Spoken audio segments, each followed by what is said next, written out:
Okay, so Breka yung pasok. Breka yung pumasok doon sa Big Four. So, yun. Natupad yung ating wish na Breka yung nanalo.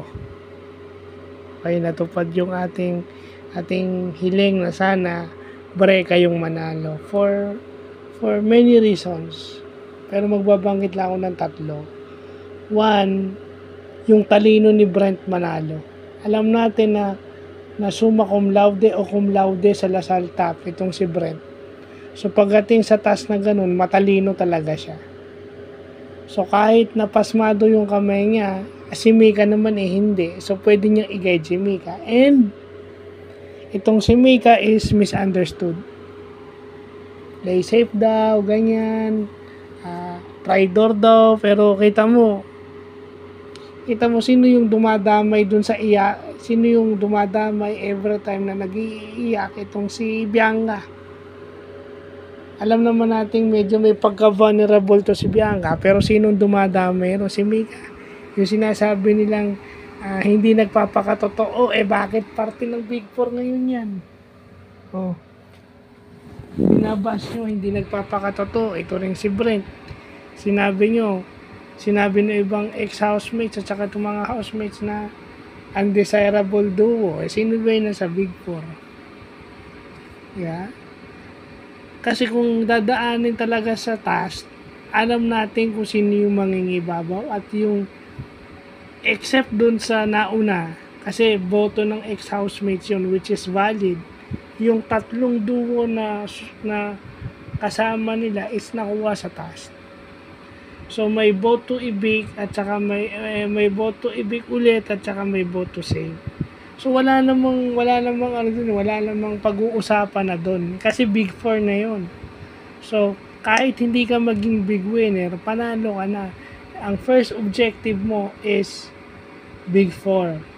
So yung big night, hindi mo na kontrolado yung big night eh. The only thing that you can control is yung Big Four. Sa tingin ko Big Four talaga ang makokontrol mo, yung the rest. Kasi boto yun eh. Ibig sabihin yung road to Big Four mo, yun ang kaya mong kontrolin by just, yun yung sinasabi ni Bianca Gonzalez, hindi lang pagpapakatotoo. Kasi pag nagpakatotoo ka sa sarili mo, meron ka rin dapat development. Hindi ka lang yung nagiging honest. Ibig sabihin, kung nagpakatotoo ka, then hindi ka naman nag-i-improve, wala din. And then, yun na nga, di ba? Unti-unti na natin nakikita itong magandang attitude ni Although, sa tingin ko medyo tama yun na parang to si Brent, parang nakaka-disappoint ng konti kasi nga, siya cum laude siya. So, ganun yung utak ng mga ibig sabihin, competitive din kasi to si Brent.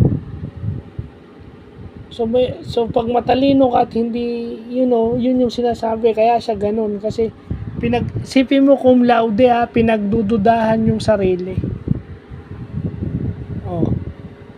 Kaya siguro ganun yung mga ginagawa niya, nakakala ganun. Yung mga ganun.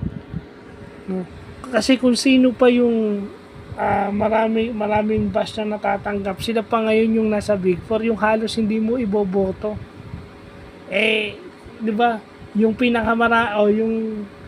yung siguradong panalo sa botohan, nasa na ngayon? So, congratulations sa Breka for entering the PBB Big Four. PBB Collab Big Four. Nakakatuwa lang talaga na sila talaga yung right na pumasok. Nakabuo sila ng mas mataas na tower kaysa dun sa Dasby. Na to think na mas okay yung Dasby kasi dapat mas marami silang caps na nakuha. Kasi nga stable itong si Dustin. Yung kamay nun.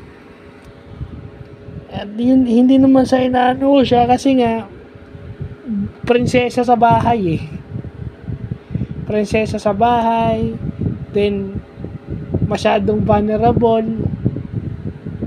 Kasi yung Breka, may pinagdaanan na yun na nagpatatag na sa kanila. So hindi na bago sa kanila yung mga ganung nag-i-improve na lang sila by character. Di ba? Ano yung sinabi nila na ibabalik nga nila si ano, di ba? Umiiyak pa nga siya kay Dustin kasi nagsosorry siya. Kasi yun yung ugali ng taong hindi mo makikita. Yung sinabi ni Brent Manalo na kahit hindi siya nag-nominate, pag may naiibig, pakiramdam niya siya yung sumisira sa pangarap ng tao. Kitang-kita yun, dahil nagsusorry siya kay Dustin. Kasi siguro feeling niya si Dustin at Bianca yung nandun, o si Dustin yung nandun sa pwesto niya. So, yun lang po.